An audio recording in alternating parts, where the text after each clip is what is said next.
Dang, that girl's makeup's popping. Sorry, I'm like so obsessed with this makeup. Red carpet ready. Ooh, my hair is looking shiny. Thank you.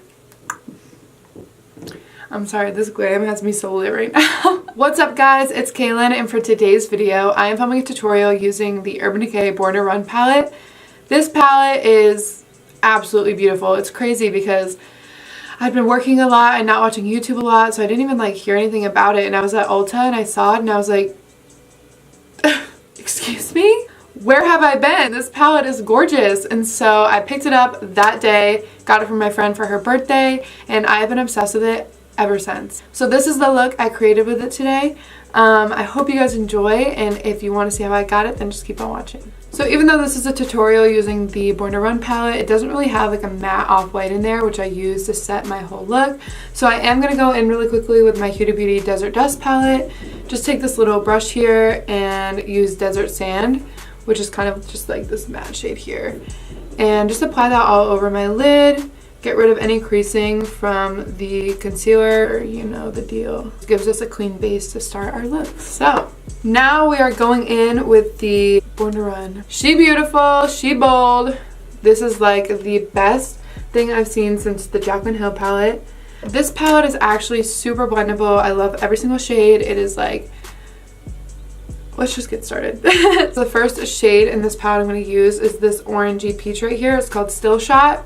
Beautiful. It reminds me so much of Eden in the Huda Beauty palette, which is like my go-to ultimate favorite shade in the world, but I hit pan on it. So I was like, oh no, like what am I gonna do? Buy a whole nother palette when all the other colors are fine?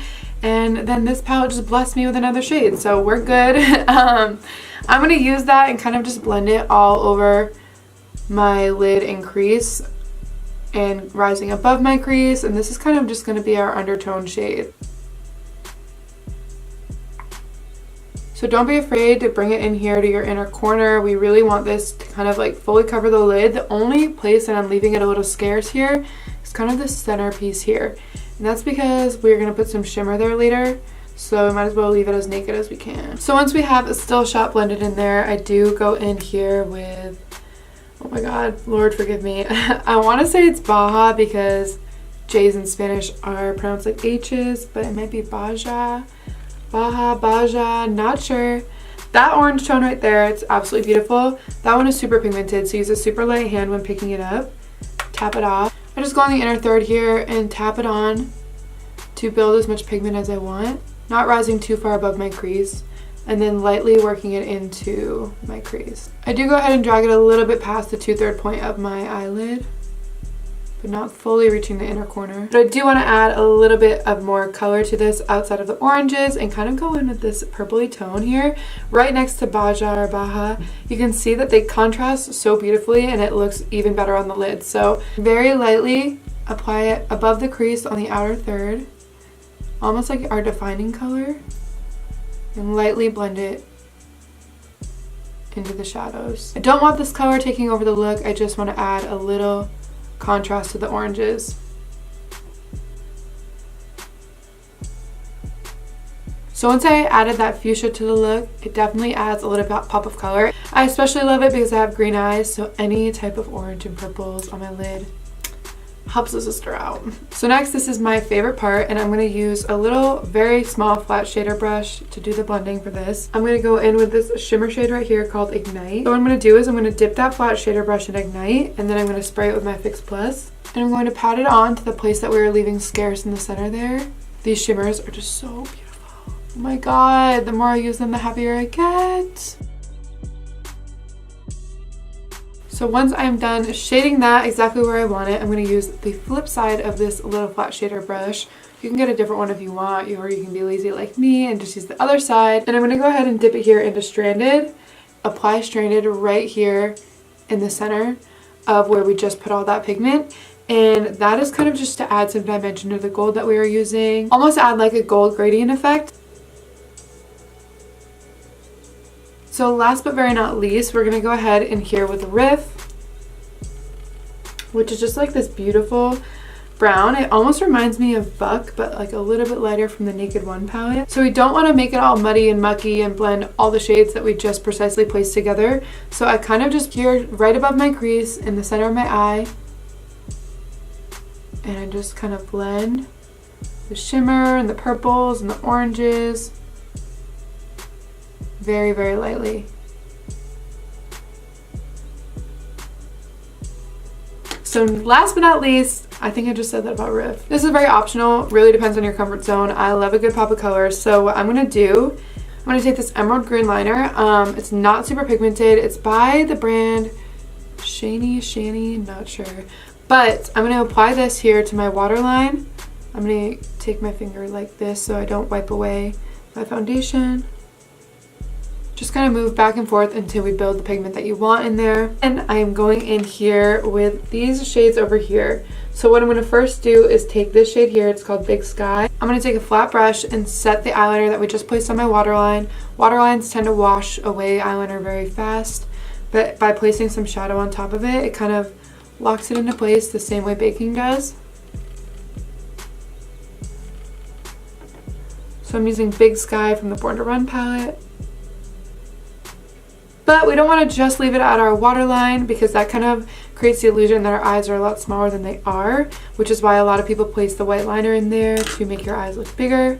But placing some color on your waterline can definitely take away from how big your eyes look. So taking a flat shader brush, I'm going to go in with Big Sky again and drag it underneath here and kind of start smoking it out, staying very close to the waterline. And because that's the lighter shade, that's the one I'm a lot more generous with, a little crazy with. You can build on it, but you can also kind of fix it if there's any error. And once I'm kind of done blending out that lighter shimmer, next to that shade is the color here, Radio. I'm not going to smoke this color out. I'm just going to tuck it in here to the outer third of my lash line just to create some dimension of the blues. Like so. You can see the difference right here in how big my eyes look. This one definitely looks a little bigger with that darker color shaded into the outer third of my lash line, where this one kind of remains kind of just tighter and smaller. I feel like this is impossible to do without opening my mouth. I'm like, yay! So once we are done with the shadows, oh wait, we're not even done. Awkward. We're gonna take this shade here, Breakaway, and use that to highlight our brow bone and inner tear duct. It's my favorite thing to do. Make sure your eyes look nice and big and awake. If nothing else, like if you have no other time to do your makeup, just throw a little highlight in the inner tear duct and you are saved. If you don't want to go for this whole crazy shimmer look, you can use a matte shade to set your brow bone, but I'm already feeling pretty extra with it, so let's just come through. So then before I put on my lashes, I go in with this Lash, God, this is the worst. Go in with Lash Sensational Curvature. This is my absolute favorite. It has this curve on it, as you can see, and it honestly is, I've always loved my Maybelline mascaras, but this is my favorite applicator and formula, not the waterproof one. Waterproof is a whole other world that I'm not messing with at all, so sorry if you like waterproof, but it does not hold your lashes as well. So I'm prepping these to blend in with my fake lashes, so I go ahead and coat the top of my lashes, and then I go in with the bottom here, and it definitely helps hold your fake lashes in place. And then of course we don't want our lower lashes looking left out, so go ahead and apply it there as well. I'm gonna go apply my lashes and BRB. To finish off the look, I just went ahead and applied my, these are actually Ardell double, why am I holding this?